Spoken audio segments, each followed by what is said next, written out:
Hello, and welcome to the Make It Work podcast, a podcast about performers making their own work. I'm your host, Kluane Saunders. As a performer, the industry is constantly telling us, get out there and make your own work.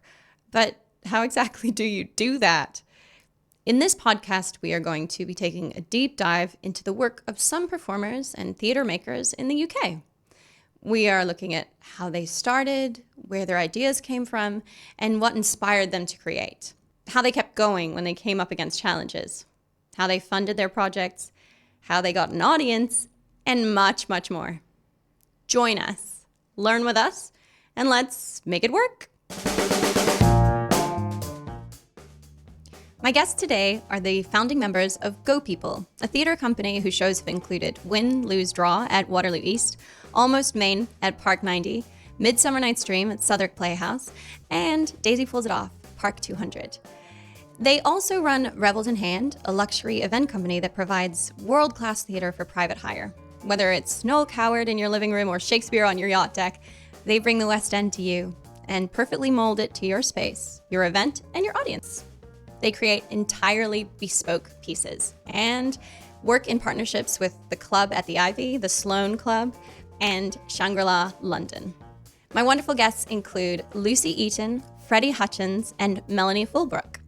Lucy trained at Lambda before going on to play roles at the Donmar Warehouse, the Old Vic, and on the West End. You may recognize Lucy from her role as Lucy in the BBC comedy Stage, starring Michael Sheen and David Tennant, a show that many of us, and I'm including myself in that, watched in lockdown and loved.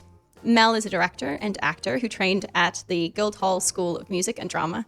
She has directed at venues including Hampstead Theatre, Theatre Royal, Bath, and Stratford East. Freddie trained at Bristol Old Vic Theatre School and since then has paired acting with a role as editorial manager and assistant producer for Akamar Films, as well as acting for Revels in Hand. Freddie is resident keeper of the costumes. Lou, I think we need you with us wherever we go. Well, then when you hear it out loud, you're like, oh, that sounds nice. Who's doing that? I'd hire them. Yeah. Well, I was particularly impressed. You guys have been featured in publications such as Forbes, The Guardian, Tatler, and Vogue. I told my mum that, and she was super impressed. We're right next to Jared Leto in his cat outfit. Oh, we're that impressive. Can I take you back just to start us off a little bit? Can I take you back to, I think you guys met at uni, am I right? Can we tell the story of that? How did that sort of happen? Go on, you tell this, Fred. Oh, well, I'll get it wrong. But Lucy and I were great friends at uni from day one. Yeah. We read the same course. And I think one of our first projects together was acting out a piece of Brett using teddy bears and your fluffy slippers. Yeah. It was I don't very quite know how serious. Brecht... Anyway, I don't remember now, but it was one of those friendships that sort of grew from there. Mel was actually a year below us or 2 years below us, so One not year below. not very cool, but we kind of we let her. Well, I directed Mel in a production of Into the Woods. She was the You baker's dressed me wife. in a tablecloth. Yeah, you look like Florence Nightingale in Gingham. Anyway, Luce and I met doing Footlights comedy. So we met doing a pantomime together in my first year and Lucy's second year. Yeah. So we were all we knew each other, and Luce and Fred were very close friends because they did a course, but we were all friends. Yeah, and I was about to say, to be fair, it was Mel lit the match, so to speak. So we'd all left university and gone to train at different drama schools. So Fred's was at Bristol Old Vic, Mel was at Guildhall, I was at Lambda. Freddie and I had already graduated and I think had the experience of 99.9% of actors that you meet where you're like, this isn't what I thought it was going to be, and why am I not getting any jobs, and I'm very bored.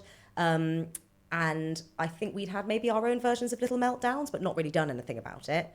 And then Mel graduated a year or maybe two afterwards, because you also did a 3-year course. Must have been 2 years. So a couple of years guys, after Mel graduated, Mel had that realisation that we had, but much quicker. You know, I'd been out almost, for, I think, so I graduated in the summer, and we had this conversation on a hen do that was in the December. Yeah. So Mel had obviously already gone, I'm sick of, this is not the dream. Yeah. And we were at a hen do of a mutual friend, and Mel approached me with a glass of champagne and said, I'd quite like to start a theatre company, and I don't want to do it with one of my best friends. do you want to do it with me? Amazing. Can I just clarify the reason why I said that was I was like, I think makes perfect yeah, sense. but just so I don't sound cold. The reason is that I was like, this is going to be hard, and that it's a decade later, and we are incredibly close. But I was like, I don't want to be in a situation where I completely destroy like one of my close friendships, and also because lots of my best friends were actors, and I was like, Luce, I was like, we really respect each other, we really like each other, but we're not close enough that it's like going to break our hearts if like this all goes wrong, and in a year's time we're we like, knew I each can't other work well, with you. yeah. It was a big risk. It's like, can I work with you? And we had a first meeting, just the two of us, and I'd already actually done the reason why for me, as soon as I graduated from drama school, I put on a play called Bash by Neil LaBute. Yeah. And I put it on in just like a tiny little place called the Rag Factory, which I directed and then did one of the monologues in. And I did that my first couple of weeks out, but just because I wanted to graduate with work. Yeah. And I didn't have any. And I had an agent, but, you know, it wasn't really going to lead to much. So I was like, well, I'm just going to do this thing. So I'd already done that. And then I was like, I didn't have much joy doing that on my own. It was just a bit sad. I was like, you know, every meeting, production meeting, being like, I don't know, what do you want to do? So I said to Lucy, I was like, you know, I'm ready to go. And we had a meeting and decided that with two, whenever either one of us got work, the company would have to stop, because you would just end up putting it all on one person. And we did decide very quickly that we really believe, and we continue to believe, that 3 is the magic number for us. Okay. And we had a long conversation being like, who do we know that like we both like, that would bring a completely different energy, that would give us what we need? And we very quickly landed on Freddie. I remember you saying, because of your comment, I remember you being like, but he is a good friend of yours. You know, like, I didn't want to do this with a really good friend. And I know that, and I was like, if there is any good friend. Yeah, but she did. She was like, no, it's okay. Well, because Freddie is so brutally honest in the best way. I am so grateful to you both for choosing me. I really am. Because I am not the sort of person who would have left drama school and started making my own work and forged that very difficult path that is worthy of a million podcasts and a million books. And, you know, it's a hard enough industry as it is, but then going down that path requires resources and time and resilience and so much more besides. But I'm really, really grateful that you tapped me up, and continue to be really grateful. And that's very sweet of you to say, Freds, that, you know, you're grateful and that you wouldn't have done it, but we have had such luck in just like this dynamic. Yeah. And I think for so many people, they start a company and it doesn't work, and it's actually no one's fault. It's like you tried a thing and that wasn't the magic potion. Sure. Well, it's like a relationship, isn't it? It's like a relationship. You know, and this is, I don't know why I'm getting so sappy, but like this is, you two are one of the most important relationships in my life. That was born in the fires of making work and, you know, building this thing over 10 years. But I always say, I think one of the many reasons that we survive and do so well is we're very good at disagreeing and arguing with each other, which is a quality that obviously I think you also need in your personal relationships. When we first started, we started as a theatre company and we started Go People first. So raising funds in quite a traditional way, as in like meeting with other producers, meeting with investors, and just trying to be like, we've got an idea, we want to make a little pot of money. And we literally found one pair of what we call our angel investors who gave us a little pot of money. It was so generous, but it wasn't huge. And we made our first show with it, which we then paid them back. And that was one of our biggest successes as a beginning theatre company, was being able to go, here is your money back. We said we would try our best. Here it is. And we broke even with that and could give their money back. And we were just overjoyed to be able to hold true to that. They knew they might lose it, but we gave it back. How did the private theatre making come about? So we'd started doing, by complete coincidence, some private stuff because a theatre we were meant to be working in flooded. And we had a show ready, but it flooded. Waterloo East flooded. So we had to delay our run there. And we were like, well, the show's ready. It's such a shame. What show is this? Win, Lose, Draw. That was Win, Lose, Draw. Which we did later do. And so we ended up doing it in a family friend of Lucy's flat just for charity. They were like, their friends came, they had buckets at the end, they gave money to charity. And we invited industry. That was a big thing. Because it was our first show. We were like, we've been sitting around for 6 months talking and not doing, and we just want to do something. So that's why we were like, let's just do it in this flat and invite some industry, and they can invite their friends. And it really was very sort of like us going, we said we're going to make work, that sort of pressure thing of doing like, we've finally done it. How do we make this a success? So giving the money to charity was obviously a lovely thing, but also we did invite some press to that. Not many people came at all, but the Independent asked us for an exclusive double-page spread about our private theatre company. And if you're listening, Independent, sorry, but we really hadn't. We didn't have a private theatre Really company at thought that we were point. going to do it. We'd gone, let's see if this gets any interest. And they went, this sounds so cool. Can we have an exclusive? Like, we'll do a double-page spread about bringing like theatre And they back were into like, people's what homes. do you charge? And we were all like, we didn't know this was a thing. We're not charging anything for this. So we literally did that independent interview with this show in this flat. And then we started, a gorgeous lady whose name I won't mention on a podcast, but a gorgeous lady read that in the Independent and called us and said, it's my husband's birthday coming up. As a surprise, I'd love a show. Because you say that's what you offer. And I'm like, yeah, absolutely. On the phone, I was like, And we absolutely. said also, when they were like, what do you charge? We plucked a number out of our buttholes. We that, really like, had. It's so tiny in comparison to what it costs. Oh, we can say what it is. do We it. said We said £500. I was about to say, was it 600? Like, £500 for a company of like 8 actors to come to, Whoa. like, which is Exactly. ludicrous. That's Yes. not No, paying absolutely. anyone. But we It just was- didn't know. We didn't know. So we ended So up. she rang up and was like, what can you bring me for £500? So we did it, and her little son, who was a budding actor, like played one of the parts in it, and she played like the hostess in the play, and it was gorgeous. But we did that for a few years, sort of just with word of mouth.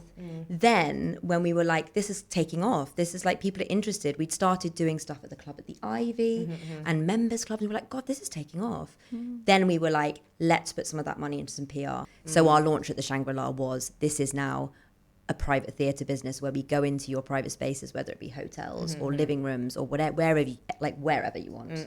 And we're selling this service. And that's when we were like, we called it Theatre in the Clouds, and we did it up in the Shangri-La in the Shard, and it was wonderful.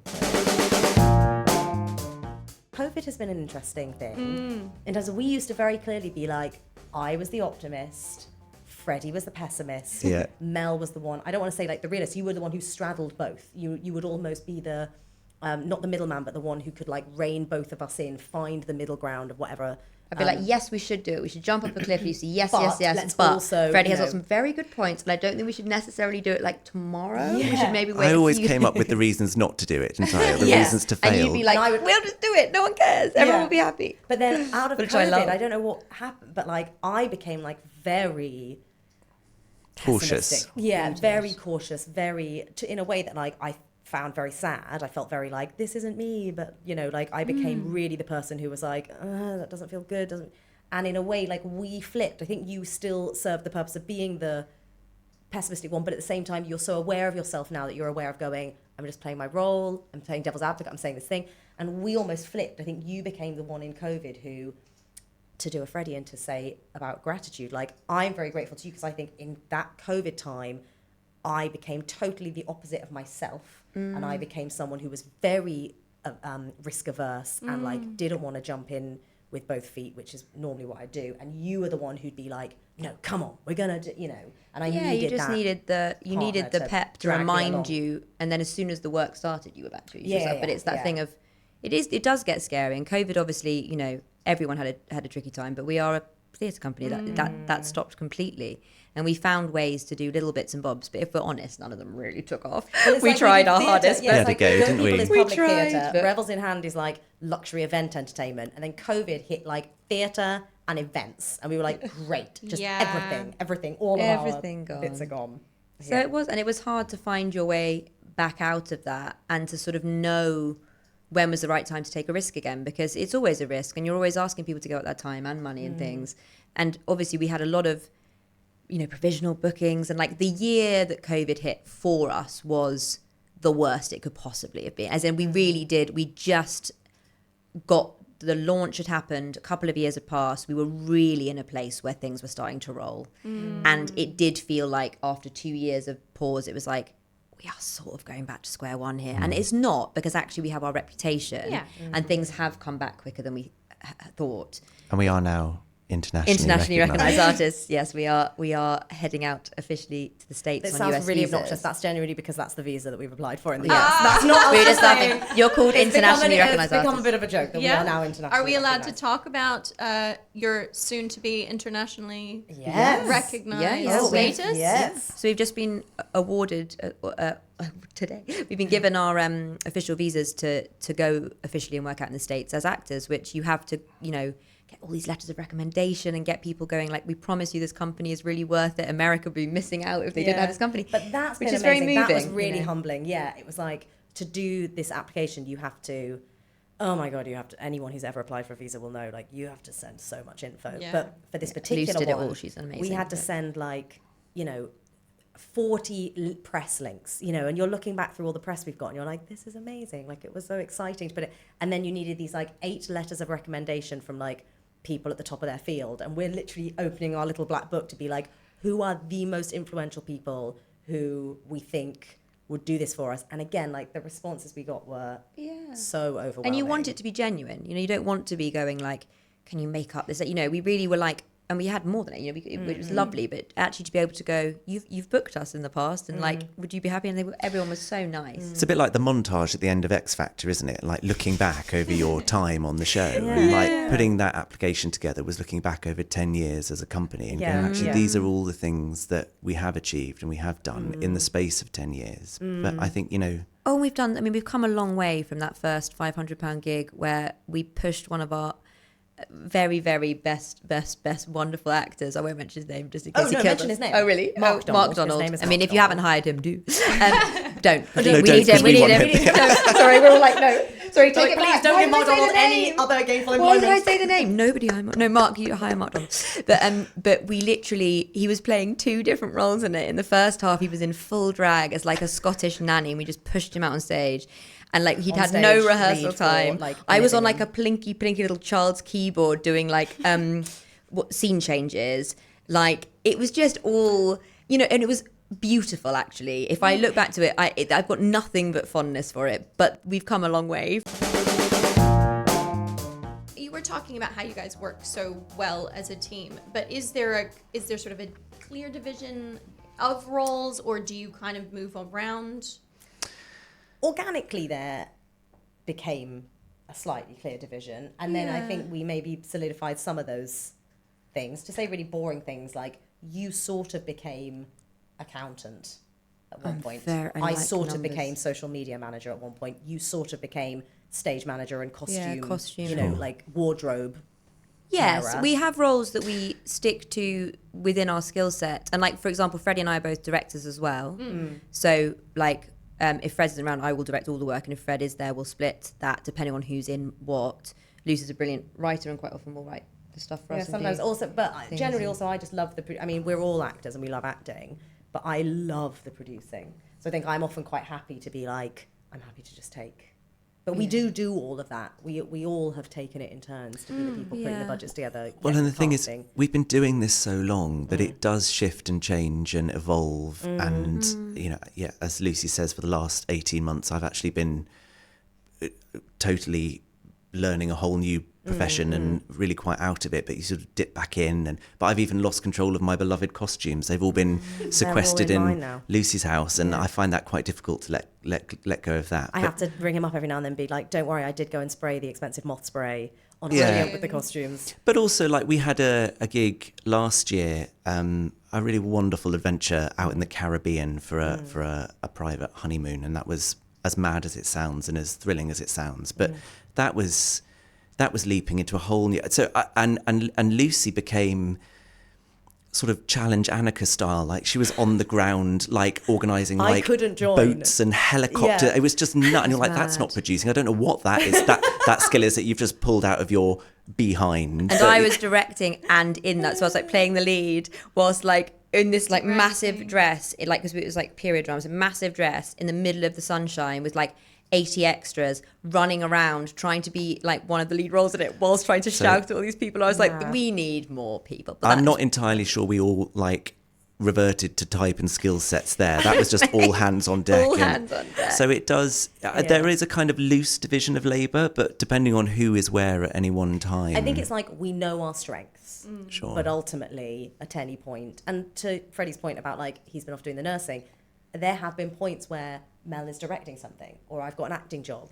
Like you mentioned at the beginning, that was why we wanted it to be a team of 3. It was the whole concept. The whole concept, genuinely, it sort of does boil down to what you just asked, is that the whole point when I approached Luce and then Fred was going, this lives and dies by the fact that we feel like we can go and do other things. We feel like we can take on the freelance work we get. If Luce gets an acting job, I get an acting job, Fred gets an acting job, we get directing work, we get nurse and things. We have to be able to manage it. It doesn't work if Fred goes away, Luce and I can't do half the jobs. It doesn't work, because then we go, well, the whole company's And we didn't want any of us to ever feel we couldn't take another job. We didn't want the company to be like this noose around our necks. We were like, we want this company to like fill all the time we're not being employed by someone else in a creative manner. And of course, what's lovely is quite quickly it became one of those things where I remember the one and only time I've ever auditioned for the RSC, I remember going to the audition and being like, I actually don't know if I want to get this. Because I was like, if I get it, it's going to mean that I can't do X, Y, Z, like the things that Go People and Revels are planning. And I didn't. I was going to say, of course, you needn't to worry, Lucy.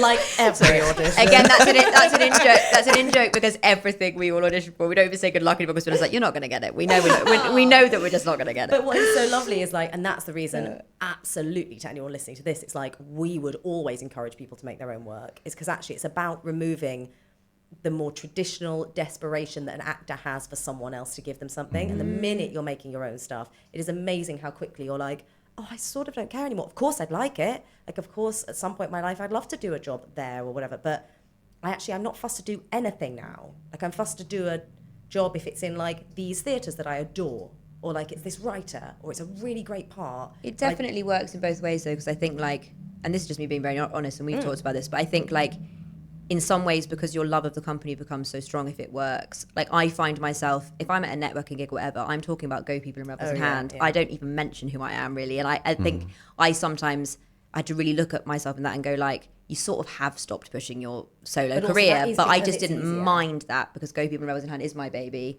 And I'm more comfortable in that space. And actually, the work is all me and us. So it is me. It's just that I'm not having to go, I'm Melanie Fullbrook and you must cast me and have to do that whole, like, I'm selling myself. So hard. And just to give another perspective on that and being really honest, from my Freddie pessimistic point of view, it did take me a while to count what we were doing as valid work. Because I had, for a long time, and I remember my husband talking to me about this, he said, you're so busy, you've got so much that you're doing. I was like, I know, but that's Go People.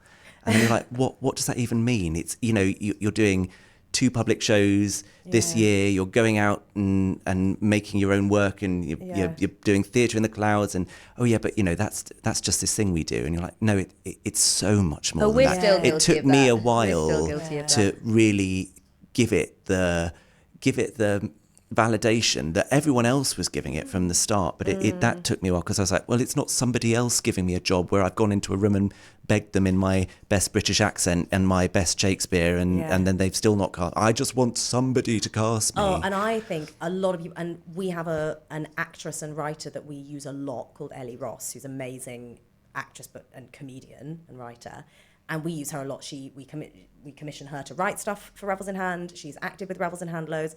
And I remember the first time she did a sketch show, did a sketch show in Edinburgh with her writing partner, I remember her saying that exact same thing. She was like, I sort of half don't want to do it, because it was almost like she was embarrassed. That I have this vague recollection, and I'm sorry, Ellie, if I'm remembering it wrong, but I have this vague recollection of her saying something like, I'm embarrassed that I have to make my own work. I know, isn't that And awful? I was like, that is so, I think, indicative of how so many actors feel.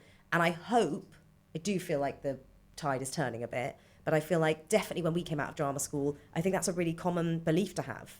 You were like, a successful career is one where I am cast by the BBC and by someone in the West End. By people who know what they're doing, and people who have taste. Exactly. People are validating, right? They're choosing you. Whereas if you're making your own work, it's a bit of that thing of like, I wrote the theme tune, I played the theme tune, I sing the theme tune. But you are going, like, when people say to me, like, you work loads, you're always learning scripts, whatever. I'm like, yeah, because I cast myself. Yeah. I cast myself as the lead, and I'm going to direct it as well. No, but we don't do that. But like, then what we should be finding gratifying, and we do, but what we should be finding gratifying is like the love from audiences and clients. And I'm going to refrain from saying reviewers, not because I'm against reviewers, but because we should be wary of looking for our validation in a reviewer. Yeah. But surely because I've obviously done some reading about all of your work, and there's 5-star, 4-star, 5-star reviews out there for you guys, and there's a lot of like great feedback for the pieces, and you're employers of other actors as well, and We writers, love that. and that That's must be the so best. That's the best is the best feeling. thing. That is the best feeling. thing. Yeah. It's a bit. I don't know why that's so I think also with fabulously, certain actors, certainly smugglingly within Revels powerful. in Hand, when we do a Go People show, we cast it like any public show, and there might be friends and people that we know in it, but only because they're the best person for the part, and we've auditioned it. Revels in Hand is such a specific ask on an actor, because it's often last minute, it's often it's chaotic. You're in a space that's not a theatre. You don't get a dress rehearsal. You don't, it takes a very certain type of actor who's not just a good actor, but they have to be like super flexible. They need to thrive under stress, basically. As such, we have a pool now of actors that we know are cracking at that. And that's not to say we don't look for new people sometimes, but we do have this pool. And what we were just saying there, I think that pool have become such close friends of ours. And the fact that we ring them up to be like, we've got a gig, and they're always like, oh my God, what is it?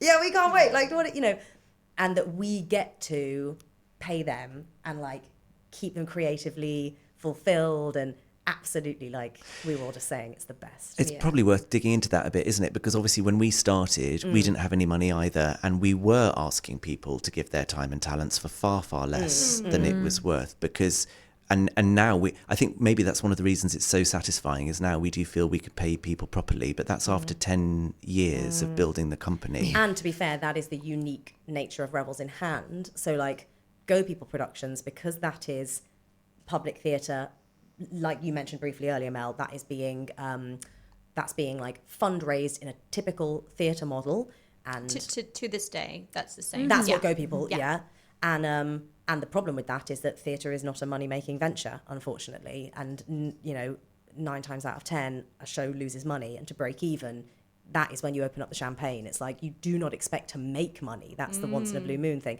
So costs have to be so low, and I will happily admit, like when we do Go People shows, often we are at equity minimum. We're at equity minimum, but we are at equity minimum. We can't afford to be budgeting for any more. But the whole joy of Revels in Hand is like, what we always used to say was, it was like our patronage arm. It was like our fundraising arm for Go People, in that because Revels in Hand is a luxury event service. And Susanna Clapp was a little unhappy with us, wasn't she, when we launched? Was it Susanna Clapp? It was, wasn't it? Who wrote an article on the stage being like, these guys are exactly what's wrong with theatre at the moment because it's inaccessible. And we were a bit like, yes, that specific thing is inaccessible, but the whole point is we're trying to tap into people who have money to spend on But also events. the client base is inaccessible. The people we're employing. Well, that's it. Is We were not, like, do you know what I Revels mean? in It's Hand, like, the well, whole no, point we're is we employing can out of pay work actors actors what from they're any worth. walk The of oldest life. model in the book, isn't it? It's Shakespeare's company of, It's like, Royal But that Chamberlain's was it. So men. I think when We're we do the employing public all these stuff, we people. do still have to have the drawstrings really tight and like look at the budget. And the joyful thing with Revels in Hand is we can be like, okay, someone would like to have us do scenes from Midsummer Night's Dream in their garden. We're going to need 4 actors. What is an actor's talent actually worth for the night? If we're being serious, what should they be being paid? So that's what we put in the budget. So that's our response to Susanna Clapp. yeah. So, but obviously, this podcast is being made for people who want to do this, or just actors who are interested in how you've done this in the past. And so, when you're talking about the traditional way of budgeting a theater show, for instance, could you talk us through that a little bit more, like how you are sort of budgeting something like that, or funding something like that? There's so many budgeting templates that exist, and really the reality is most shows it's about adjusting those numbers to the venue you're in, the cast size, what level of kind of funding you've got available for PR, for marketing. So Equity Spot, they have funding templates and things. So it's not sort of a mystery, and it's not rocket science. You kind of do just put the numbers in. I think where fundraising comes into it, we have to be very honest about our journey, which is that we've always worked with not our first shows, but since then we've always worked with co-producers, which has been, we've found basically bigger production companies that have they're much more risk able because they maybe have money in big West End shows, so they can have smaller things on their books that they're passionate about. They can risk a bit more. So we've never really had to like get into scary territory of like promising and leveraging huge amounts of cash that we just don't have.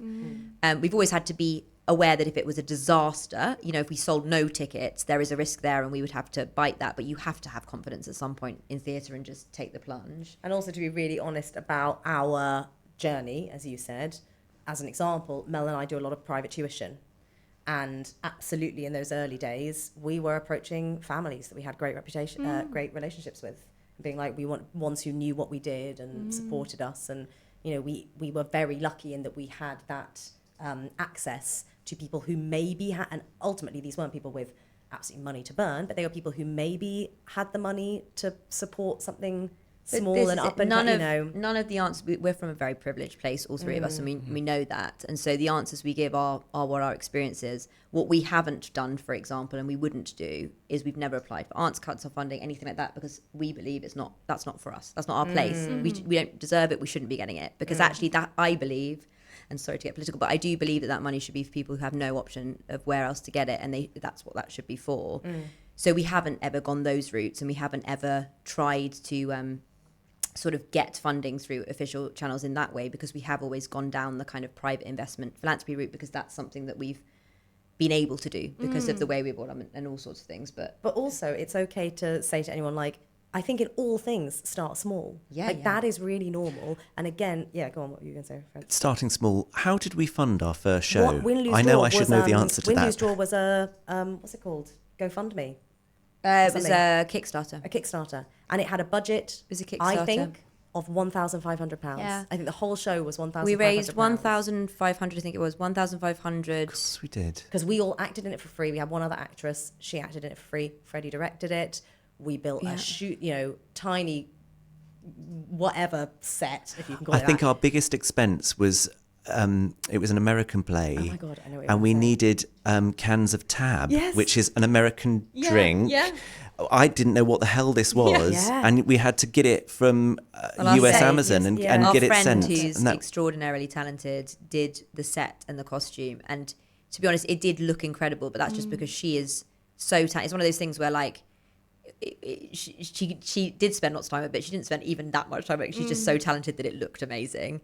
And obviously, you know, Luce and I acted it, and then we had another amazing actress, Charlotte Purton, playing the other role, and she was doing it for free, and we were very, you know, it was her choice. But and again, we I think offered that's it, okay. but- I am wary of us being like, we're very proud that we can pay our actors really well with Yeah. Revels in hand now. And we absolutely believe in actors should be paid. I also am maybe going to contradict myself in that and say, I think it's really special that at the beginning of your career, if you're lucky enough to be at that point in your life where maybe you don't have a mortgage or, you know, kids or whatever to have to support, of course you do stuff for free. Of course you do. And I think as long as that's part of a like collaborative group where you're all in agreement and you're all understanding you're trying to build a thing together. I mean, that's what we were doing. And I think that's really normal. I think a lot of people do rule, it. if we would say yes to it, we're happy to ask. Yeah. And that's our general rule, is that we go, I would say yes to that. Yeah. And then we're happy to ask. But also, people. I remember hearing someone say once about New York specifically, and that because there's so many equity things in place around New York, that one criticism I remember being told by one person once was, you find it actually is much harder to climb the ladder because there's none of those middle steps. It's like you're a nobody and then you need to land a proper job because you can't do those things where no one gets paid because they get shut down because they're not allowed. Okay. And actually, that's a really integral part of the beginning of your career is doing crappy, like whatever, profit share things where you don't actually get paid anything. And absolutely, you have to be really honest with yourself about like, am I being taken advantage of here? Or is this a collaborative thing that like me and my mates are trying to make some work? Yeah. And, you know, and that's really normal. And maybe that was a truly empowering thing, wasn't it? Because right at the beginning of our careers, rather than joining someone else's project that may have been crappy and you had no control over, if it's your collaborative, people are giving their time and talents for free project, then you can have the control over whether that's worth everyone's time, effort and energy. Yeah, and I think the lack of validity in that comes from the way that you're treated. And I think like because we are an actor-led company, you know, there's no us and them. We're right down in the mud with you. So if you're in a cupboard, not getting paid anything, neither are we. Yeah. And I think that is important, is that we just went like, you can come along on this mad ride with us. It's your choice, but we're right in there with you. And we would have a good sense of humor when things went wrong. Or we had a thing recently where normally we'd be in like a nice sort of dining room, but they didn't have the dining room available for our green room. So we were just shoved in the back alley in a cupboard in a freezing cold staircase. This was a Revels gig. Yeah, it was a Revels gig. And we were like, oh gosh, We this thought is a our grim. staircase back alley days were we thought behind our back us. alley days were gone, and they just went, and it was cold and it was really quite miserable. But you have the sense of humor and you also acknowledge it, and you go like, you are worth more than this. We are very embarrassed and we're really sorry. And you make them feel, anyone. Can we buy you a cocktail afterwards? Anyone feeling worthy, feeling like they're being treated seriously, even if they're working for free, it makes the world of difference. And we're very, very proud of the return rate of our actors that work with us. And we're thrilled, because we never know. You don't know whether they're going to be like, God, I wouldn't do that again. But actually they do. And they go, we have a lot of actors on our books who they say when they see either one of our numbers coming up, they sort of get this little sort of heart flutter of like, what's it going to be? And it's really lovely to know that. And they say yes. So we are very proud of that we're like, whatever mistakes we made at the beginning, and I'm sure we made tons, and I'm sure there's somebody out there who, there will be people we've throwing messed up darts with. at a Yes, of pinboard course. with our faces we can't, no, but there will be people, I'm sure, at the beginning that we didn't do that with, or somehow we offended them. So I'm not saying we've got it perfect. I'm not. But we are so trying our sorry best. if you're out there. We apologise now. We want to take this time to formally apologise. But Send us an email. send it to Kluane. Send it to me. But we try our hardest if we know we're underpaying or we know we're asking favours, that is really acknowledged, and it's like, you are worth a lot more than this, and we're really grateful. Yeah. So speaking of your actors, there was a particular show where Daisy Pulls It Off, where I did notice there were quite a few actors with some profile in that show. Was that sort of a consideration when you were casting those people? Was that a sort of part of the marketing of the show? Can you talk a little bit about that side of creating theatre and trying to put bums on seats, right? Sure. You've nailed it in your final summation. I mean, it's all part of producing a play, and the Park Theatre was our biggest venue to date. We were filling the Park 200. And the Christmas slot for 6 weeks. And bums on seats and profile is really important. It was actually all part of the joy of the thing, because we knew that we were going to put ourselves in it, because Well, that's another big point. We already have 3 unknowns, so we're like, we've got 3 people who no one's ever heard of. Quickly get some names. It's but vital. Funnily enough, bringing all of the qualities that we value in making work that we've just been talking at length about treating people right and treating people with consideration, like we learned so much on that show. But actually you realise that if you approach somebody who you think, oh, they'll never say yes, and then they are delighted to meet you for a coffee. And that's the same with Freddie Fox in Midsummer Night's Dream. Sure, when we did and it. Maddie I think Hill. we were like, as if he's going to say yes, and then it was like, Because he wants they to were do on it. they were ensemble shows, and this is a really important thing, is that actually the reality is, and really genuinely the cast we had for both of our shows, any of the starry names in that, they were extraordinary, and we loved working with them. So we didn't pick them only because of their name. We auditioned them and they were fabulous. But the reality is, and this is what you're asking, the reality is, yes, that is the way theatre works. So fundamentally, if you want to get bums on seats, most theatres will be like, who's in it? Who have you got? Who's putting bums on our seats? And most audience members are going to be like, who's in it? For sure. And it does happen. You do get things, of course. Like, But it was Go the sort of the summation of having our cake and eating it, because we were making our own work. I think I'd finally got to my journey of like, yes, this does count. And making our own work, making stuff for ourselves and making stuff for people of Audiences. profile who were really enjoying the job and really enjoying working with us. We've made friends for life with actors of profile who we've worked with. And you can sort of have it both ways, because you realise that everybody wants to work and everybody wants to do good work, and it doesn't matter if you're just starting out or you've got a big filmography under your belt. Like, everybody's looking for that next job, because that's the grim profession we're in. Yeah, and also they know what was quite lovely is they know, certainly with our experience, was that when we got those higher profile people in, they knew their role. Like, they knew that they were they hoped that they were the right person for the job. But they knew as well that, like, they were there to try and get some audience in. Yeah. And I remember once almost, it was either in Dream or Daisy, it might have been Dream, and I almost remember like either Freddie Fox or Maddie Hill or someone almost one day expressing that they felt bad that more tickets hadn't sold or something, and you wanted to go, look, this is not solely on you if we've had a quiet show, you know, but you could tell that they were aware of going, I know that one of the things I'm meant to do is bring some people in, you know. In the specific instance of Daisy, it was a really satisfying creative choice as well. I remember I was driving and you guys were on speakerphone and we landed on it. We were like, we are going to cast this. This show is going to be full of women, and most shows aren't. And we are going to cast this totally against age, against race, against all sorts of, maybe not, and against gender. We did cast it against, but in favour of more women. And then it meant we opened up the doors to loads and loads of actors who were like, well, I wouldn't be casting that, but I'd happily come and play a 6-year-old, 12-year-old schoolgirl. You know, and the likes of Pauline McLean and Shobna Gulati and Claire Perkins just jumped at that, and that was thrilling to give them a creative invitation that piqued their interest, and it wasn't just come and be in this because you're well known. No. It's come and be in this because there's an invitation to do something really cool. It was I think really ensemble lovely. cast, just the magic of those relationships do stick with you for a really long time, and we really value that. But yeah, so in answer to your question, I think anything we do publicly, we will have to intentionally think about some profile in the cast, unless it's an organic, how wonderful if something that is full of unknowns or something we've done with Revels that doesn't have anyone in, organically, like I said earlier, but perfect example is The Play That Goes Wrong. You know, these plays that do organically just seem to take on a life of their own, like amazing. If that happens, oh my God, we would run with it and we'd be over the moon.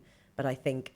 But these conversations happen really early on. I mean, you might have a relationship with a theatre and they might signal a slot that might be free, but they will want to know what kind of things you're thinking of, who you've got attached. And, you know, you play this merry-go-round. I mean, we're going through it now with a piece that we're really, really interested in. And you've got some really interesting actors attached. But it until all the pieces fall into place, you don't hit go. Well, you don't if it's start going to your... be the show's first and only rodeo, or at least the beginning of it, because if you think of things like Play That Goes Wrong or Operation Mincemeat and these incredible productions that have come from people working so hard in their small projects, and then it's grown and grown and grown, and it's incredible, and they should be so proud. It's extraordinary.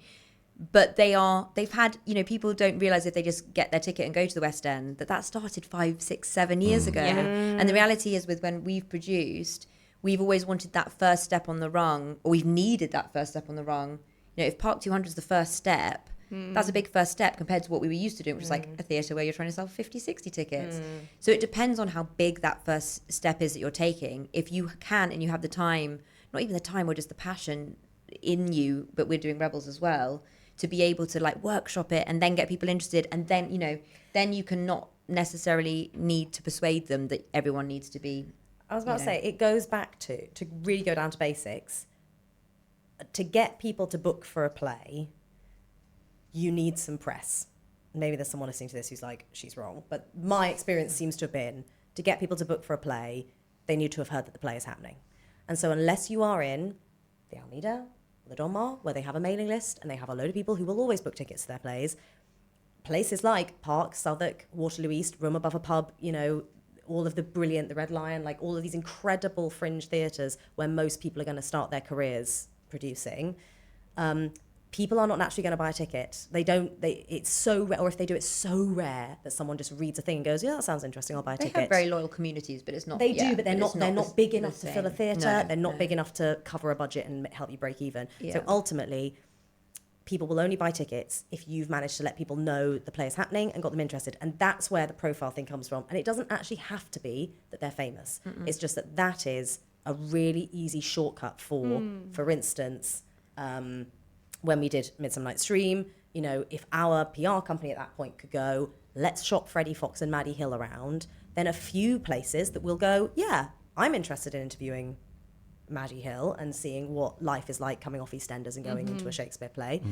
And then you get that article and a few people will read that and go and book a ticket. And that's literally all it comes down to. So if you're someone who actually, you've just written your own play and you're doing it in, you know, Pleasance Theatre, or you're doing it, you know, then absolutely you could get press through some other way. If you can find out what the story is that you think people will be interested in, you can get press some other way, but it is about making sure people just at the basic level know that your thing is happening. And you do have to think about like, what is my story? Is my story here, here's a famous person you might be interested in already, or is my story here, this is a thing you've never heard before because of whatever reason? But you have to be so brutal with yourself about what is interesting about you and what isn't interesting, and maybe what you wished was be interesting, but it actually isn't interesting. Can you think of any particular challenges you faced along the way? Like, tell me a time when there was a challenge that you I mean, I will We're come all in. thinking of the same thing. No, because I was going to say, that, we have literally our company motto is #another great meeting. Yes. It's a good Because one. This is a we good come one. out of meetings and we're so passionate about what we do, and that really reads, and people go, oh my God, we love you guys, we love your ideas, and you come out with this spring in your step, and you're oh my God, our lives are about to change. Our lives are about to change. And then the number of times, similar to auditions really and things like that, but even with the company, where then we don't hear from them, or it falls through, or we do all the work and it doesn't happen.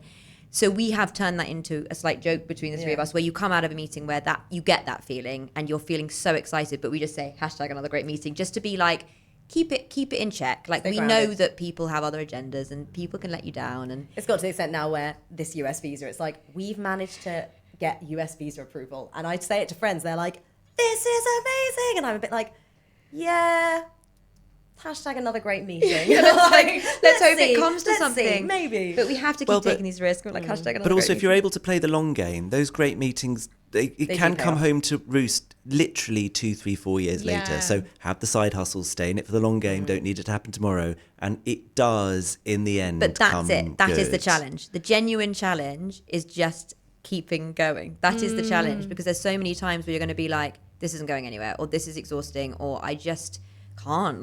And you just have to wake up. And sometimes we'll have a couple of weeks, a month, whatever, where we just don't do anything. And then suddenly one of us will go, guys, we're either doing this or we're not.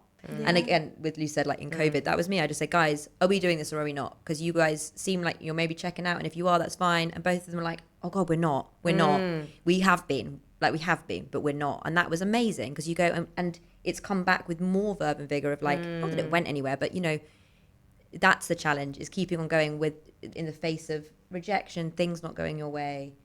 And I think there is one other thing which we should very delicately talk about, because we don't want to really burn bridges. But we have done something with someone at some point on the team that we deeply regretted having that person on the team, and we felt slightly bullied. And it's one of those situations when you talk about a challenge, it's a very bleak time for us. Well, I can talk about that generally, which is that we learned on the job how to be producers in the trenches in a situation where we were also creatively involved, and we couldn't step back and be producers from the outside, because we were also on the inside. We were trying to wear 2 sets of hats, and that was a really difficult thing to do. Like, sometimes things go wrong in productions and there's a lot on the line, and you need to just take a beat and we found that difficult because we were involved in a way that meant we couldn't That's come why from the having outside. the three Again, musketeers that's so is true. vital, because we had a sense of humor. And if one or other of us, there was one day I remember, like, Freddie snapped. You've never snapped at me like that. He snapped at me. I was like, I was annoying him. I was being annoying, but he snapped at me, and I was like, ooh. And then Lucy like did something that just made us both laugh. And then like, you need. It's very unlikely all three of us are going to be incapably in the mud, unable to see the light. Somebody will get us out. And I know from friends who have tried to do this on their own and tried to start companies, especially directors, especially, where when you're doing it alone, I have so much respect for it. I equate it to being a single parent. And I just think single parents are magical. I don't know how they do it. I'm in awe. But I just think, like, we're not single parents to this, and we get to be able to go, that was a horrible day. Like, let's go and have a drink and talk about it. And I think that was how we overcame that one, was But just going, also this is a disaster. But to say a really cliched thing, trust your gut, is so true. And in this particular instance, that was a very dark day for us. We had brought someone into the team that I think we always had hesitations about, and we had multiple red flags prior to the moment we were really in the trenches, and we didn't listen to them. And I think for us, we came out of that experience going, never again, never again. Let's just listen to ourselves. Let's listen. We do know. someone's today, they've got a great idea, maybe they're just starting with an idea. What would you say is your tip, your advice? What's their next step that they should, if they want to make theatre? Just do it.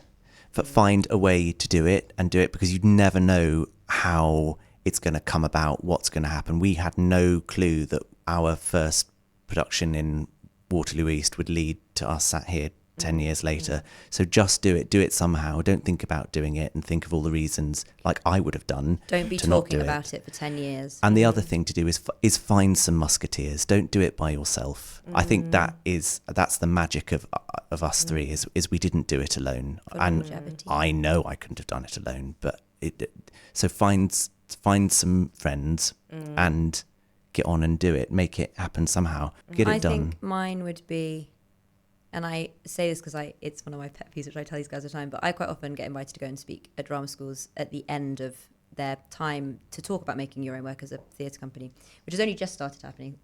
Like, drama schools weren't interested, now they are, which is lovely. And I always say, and I'm always following an agent from Curtis Brown. So an agent from Curtis Brown comes in, everyone listens, they're so excited. Then I come in and I'm like, I've run this like little theatre company for 10 years, And I say to all of them at the end, I go, here's my email address. Any of you are welcome to get in touch with me at any time. I will always meet you for a coffee. And I really mean this. If you need advice, there it is. And I still to this day, FYI, all of you, have not had a single email. And I go, that is so interesting to me, because if I had been in that position, I know I would have emailed. And, I'm not saying, look, my career is where it is, so people can judge that maybe it's not successful to them. But I'm like, just ask people for advice, talk to people, don't think you're above it. Just like, you don't be afraid of being like, I don't really know what I'm doing, or like, can I just take you for a coffee? Some people will say no. Loads of people will say no, but some people won't. Well, and actually, that's such a lovely tip, Mel, in summation. But most people will say yes. I think people love to be approached and asked. And we found that, all these people that we thought, they're way too big or way too famous or way too, and that's not been our Although I will experience. clarify, that is not me saying, which people say to me all the time, like, if you just like wrote more letters and stuff, like you will make it. That's not me saying that. This is different. This is me saying, if opportunities come your way, don't sniff at them and don't turn them down, because you never know who people are going to become. And if people are offering help, like this is me being really honest, like I feel really sad. I go, great, you all think I'm worthless, thanks third year drama school students, but I go, okay, well, I could hire you, but cool, you don't think, I bet you've emailed Curtis Brown. So I just think I do offer that as a really heartfelt warning of like, just, young theatre companies making work. How exciting. But also what you're saying there is so good, because that's about asking, like you said, for advice, for a coffee. It's like, spread your network. Don't ask for opportunities. And that's not me saying no one can ask us. Of course they can. But I mean, that's, I think, another failing. It's like at the beginning, there's a lot of you think. And when you said, Mel, this thing of like, write more letters, I did it. I used to write a letter a week to someone, but I was always asking for an audition. And actually what you realise, and your husband, Mel, said this to me years ago when he was not your husband. But he said to me, metaphor, don't try to sleep with someone on the first date. He was like, every time you send a letter to someone being like, can I have an audition? That's the first time they've ever heard from me. We're married. But he was like, that's the first time they've ever heard of you. He's like, write to a director when you've seen a play they love, to just say, I fucking loved that play. Like that, your production was amazing. That was excellent advice. It's like, just speak to people and try to speak to people without a need from them. Just like connect with people and You have a particular talent at that. I mean, you have an extraordinary talent at that. But it has to be genuine. You have to be genuinely curious, and like you either are lying to yourself and you don't really love this, in which case I'm sorry, you're not going to last, because you have to, or you really do, in which case just like follow the story, say yes to things, meet with people, and don't get too one-tracked of like, if we'd just said, right, we only want to do these things, this is what our careers are going to look like. Oh my goodness, we would be depressed. We wouldn't get out of bed. We would not get out of bed. None of our careers look like what we thought they were going to. No. We would be miserable. But we've just sort of gone, okay, well, that didn't happen, but what's this? Oh, who are you? Great. And also have a side hustle. You have to have a side hustle. Have a side hustle that keeps you sane. Something else, Well, and pays you money. Absolutely. But I think keeps you sane as well, because I think a lot of people who do the sort of side hustle that pays them money, but they hate. Don't hate sure. Your side hustle. Oh, yeah, no, it is different, isn't it? Don't hate your side hustle. Yeah, find something else that pays you money that you can do, that when you're out of work, you don't get into a cycle of like, I can't do this anymore, because you will That have could to be leave. like, we tutor people, we know nanny, and they love it. You know, you did production for a kids' TV show. Yeah. Now or like nursing. people do It's amazing like do jobs something at that gyms or satisfies whatever, you on yeah, the side. Yeah. Fantastic. Thank you so much, You're guys. so welcome. Thanks for being on my podcast. Well, look at And you. Look at you making your own work. Thanks so much for joining us for this episode of Make It Work podcast. We hope you enjoyed the episode. If you did, please like and subscribe. You can follow us at Make It Work Podcast UK on Instagram, or you can drop us an email at makeitworkpodcastuk@gmail.com. We'd love to hear from you. If you've got suggestions for guests, or if you've got any questions you think we should be asking. We're a new podcast, so you subscribing and spreading the word and sharing our content is so important to us. So please keep making it work, and we'll see you in the next episode.